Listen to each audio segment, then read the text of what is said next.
നമസ്കാരം. മലയാളി വാർത്തയിലേക്ക് സ്വാഗതം. ആത്മഹത്യാ ശ്രമത്തിനിടെ ഗുരുതരമായി പരിക്കേറ്റ് മെഡിക്കൽ കോളേജിൽ പ്രവേശിപ്പിച്ച വെഞ്ഞാറമൂട് കൂട്ടക്കൊലക്കേസ് പ്രതി അഫാന്റെ ആരോഗ്യനിലയെ സംബന്ധിച്ചുള്ള പുതിയ വിവരങ്ങൾ പുറത്ത്. അഫാന്റെ ആരോഗ്യനിലയിൽ പുരോഗതി ഉണ്ട് എന്നാണ് നമുക്ക് കിട്ടുന്ന വിവരങ്ങൾ സൂചിപ്പിക്കുന്നത്. അഫാൻ അപകടനില തരണം ചെയ്തു. വെന്റിലേറ്ററിൽ നിന്ന് അഫാനെ നേരത്തെ തന്നെ മാറ്റിയിരുന്നു. ഓർമ്മശക്തിയടക്കം വീണ്ടെടുത്തുവെന്ന് ഡോക്ടർമാർ വ്യക്തമാക്കി. പൂർണ്ണ ആരോഗ്യവാനാകാൻ ഇനിയും സമയമെടുക്കുമെന്നാണ് ഡോക്ടർമാർ അറിയിച്ചിരിക്കുന്നത്. നേരത്തെ വെന്റിലേറ്ററിൽ നിന്നും അഫാനെ മാറ്റിയിരുന്നു. ഓക്സിജൻ സഹായം അടക്കം നൽകുന്നുണ്ടായിരുന്നു. നേരത്തെ തന്നെ പേര് വിളിക്കുമ്പോൾ കണ്ണ് തുറക്കുകയും വശങ്ങളിലേക്ക് നോക്കാൻ പറയുമ്പോൾ കണ്ണ് കൃത്യമായി അനക്കുകയും ഉൾപ്പെടെ ചെയ്തിരുന്നു. ഇതിന് പിന്നാലെയായിരുന്നു വെന്റിലേറ്ററിൽ നിന്ന് മാറ്റിയത്. എന്തായാലും ഇപ്പോൾ ആരോഗ്യനിലയിൽ പുരോഗതി ഉണ്ട് എന്നാണ് നമുക്ക് കിട്ടുന്ന വിവരങ്ങൾ. എന്നാൽ അപകടനില പൂർണ്ണമായി തരണം ചെയ്യാറായിട്ടില്ല എന്നും ഡോക്ടർമാർ വ്യക്തമാക്കുന്നുണ്ട്. വായിലൂടെയും മൂക്കിലൂടെയും ട്യൂബ് ഇട്ട അവസ്ഥയിലായിരുന്നു അഫാൻ. ആത്മഹത്യ ചെയ്യാൻ ശ്രമിച്ചപ്പോൾ രക്തയോട്ടം കുറഞ്ഞതിനാൽ തലച്ചോറിൽ സാരമായ ക്ഷതങ്ങളേറ്റിരുന്നു. ക്രമമായ ഇടവേളകളിൽ MRI സ്കാൻ ഉൾപ്പെടെ നടത്തി തലച്ചോറിലെ സ്ഥിതി വിലയിരുത്തുന്നുണ്ടായിരുന്നു. ഉണ്ടാകാൻ സാധ്യതയുള്ള അണുബാധ, ഹൃദയാഘാതം തുടങ്ങിയ സങ്കീർണതകളെ അതിജീവിക്കുന്നതനുസരിച്ചായിരിക്കും അഫാൻ അപകടനില പൂർണ്ണമായി തരണം ചെയ്യുന്നത്. തലച്ചോറിൽ സാരമായ പ്രശ്നങ്ങൾ ഉണ്ടായതിനാൽ ഏറെക്കാലം കിടപ്പു രോഗിയായി തുടരേണ്ടി വരും എന്ന് നേരത്തെ ഡോക്ടർമാർ വ്യക്തമാക്കിയിരുന്നു. പ്രായം കുറവായതിനാൽ കൃത്യമായ ചികിത്സ, പരിചരണമൊക്കെ കിട്ടിയാൽ കാലതാമസം എടുത്താലും രോഗമുക്തി നേടാനാകുമെന്നും ഡോക്ടർമാർ വ്യക്തമാക്കിയിരുന്നു.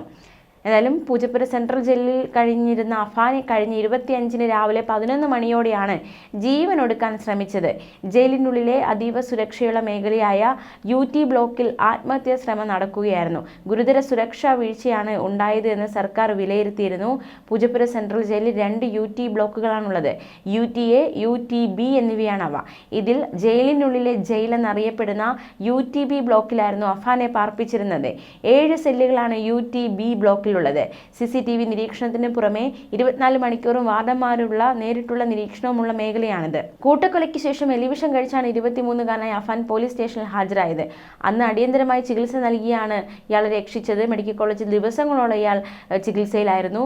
എന്നാൽ താൻ ജീവനൊടുക്കുമെന്ന് ചോദ്യം ചെയ്യലിനിടെ അഫാൻ പോലീസിനോട് പറഞ്ഞിരുന്നു. ആത്മഹത്യാ പ്രവണത കാണിക്കുന്നതിനാൽ സെല്ലിൽ അഫാനെ നിരീക്ഷിക്കാൻ ഒരു തടവുകാരനെയും സ്ഥിരമായി ഏർപ്പെടുത്തിയിരുന്നു. ഇവരുടെ എല്ലാം കണ്ണുവെട്ടിച്ചാണ് അഫാൻ ആത്മഹത്യയ്ക്ക് ശ്രമിച്ചത്. എന്തായാലും 5 പേരെ കൊലപ്പെടുത്തിയ കേസിൽ ഇയാൾക്കെതിരെയുള്ള 3 കുറ്റപത്രങ്ങൾ പോലീസ് സമർപ്പിച്ചിരുന്നു. കുറ്റപത്രങ്ങൾ സമർപ്പിക്കുക എന്നത് വലിയൊരു ദൗത്യമായിരുന്നു. 3 കേസുകളിലായിട്ടാണ് ഈ ഒരു കൊലപാതക കേസുകൾ രജിസ്റ്റർ ചെയ്തിട്ടുള്ളത്.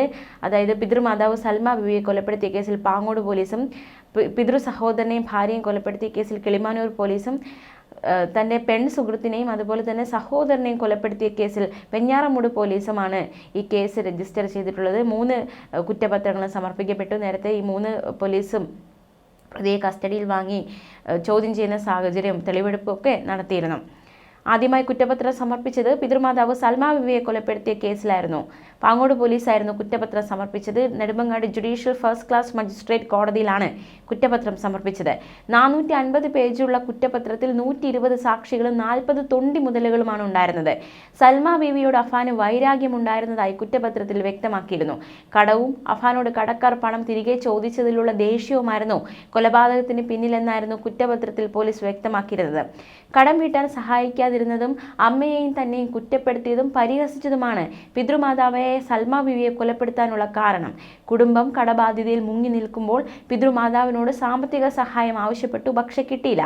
ഇവരുടെ കൈവശം 2 സ്വർണ്ണമാല ഉണ്ടായിരുന്നെന്നും പിന്നീട് ഒന്ന് കാണാതായെന്നും അഫാൻ പറഞ്ഞിരുന്നു. ബന്ധുവായ മറ്റൊരാൾക്ക് മാല കൊടുത്തെന്ന് മനസ്സിലായതോടെ വൈരാഗ്യം തോന്നിയെന്നും അഫാൻ മുമ്പ് പോലീസിനോട് പറഞ്ഞിരുന്നു. 2ാം കുറ്റപത്രം സമർപ്പിച്ചിരുന്നു. പിതൃ സഹോദരനെ ഭാര്യയും കൊലപ്പെടുത്തിയ കേസിലാണ് 2ാം കുറ്റപത്രം സമർപ്പിച്ചത്. കടം നൽകാത്തതിൻ്റെയും കടം വാങ്ങിച്ചുള്ള ജീവിതത്തെ കുറ്റപ്പെടുത്തിയതിൻ്റെയും വൈരാഗ്യത്തിലാണ് 2ാമത്തെ, അതായത് പിതൃ സഹോദരനെയും അതുപോലെ തന്നെ ഭാര്യയും കൊലപ്പെടുത്തിയതെന്നാണ് 2ാമത്തെ കുറ്റപത്രത്തിൽ വ്യക്തമാക്കിയിരുന്നത്. ഉറ്റവരെയെല്ലാം കൊന്നൊടുക്കിയ അഫാന്റെ ക്രൂരതയുടെ 2ാം ഇരകളായിരുന്നു പിതൃ സഹോദരൻ അബ്ദുൽ ലത്തീഫും ഭാര്യ സജിദ ബീഗവും. ഫെബ്രുവരി 24-ന് അമ്മയെ ആക്രമിച്ച ക്രൂരതയ്ക്ക് തുടക്കമിട്ട അഫാൻ പാങ്ങോട് വീട്ടിലെത്തി വല്യമ്മയെ കൊലപ്പെടുത്തിയ ശേഷമാണ് ചുള്ളാളത്തുള്ള ലത്തീഫിന്റെ വീട്ടിലെത്തിയത്. അരുംകൊലയ്ക്ക് തയ്യാറെടുത്ത അഫാൻ ലത്തീഫിനെ കൊല്ലണമെന്ന് മനസ്സിൽ ഉറപ്പിച്ചിരുന്നതായാണ് കുറ്റപത്രത്തിൽ വ്യക്തമാക്കുന്നത്. അഫാന്റെ കുടുംബത്തിന് ലത്തീഫ് 75,000 രൂപ കടം നൽകിയിരുന്നു. അത് തിരികെ വേണമെന്ന് ലത്തീഫ് നിരന്തരം ആവശ്യപ്പെട്ടത് വൈരാഗ്യത്തിന്റെ കാരണങ്ങളൊന്നാണ്.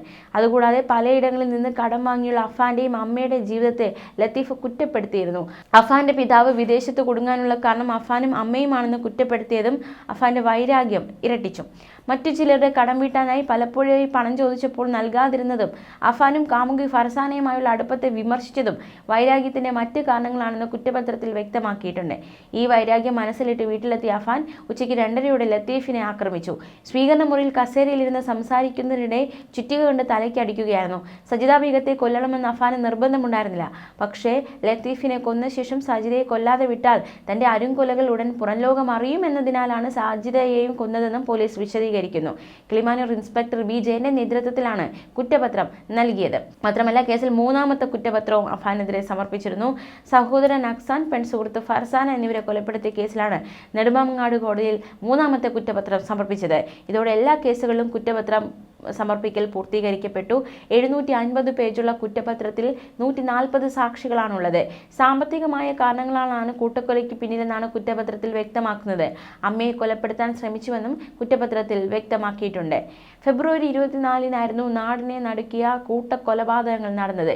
പിതൃമാതാവ് സൽമ ബിബി, പിതൃസഹോദരൻ ലത്തീഫ്, ഭാര്യ ഷാഹിദ, സഹോദരൻ അഫ്സാൻ, പെൺസുഹൃത്ത് ഫർസാന എന്നിവരെയായിരുന്നു ഒറ്റ ദിവസം കൊണ്ട് അഫാൻ എന്ന 24-കാരൻ കൊന്നൊടുക്കിയത്. രാവിലെ 10-നും 6-നും ഇടയിലായിരുന്നു 5 കൊലപാതകങ്ങൾ നടന്നത്.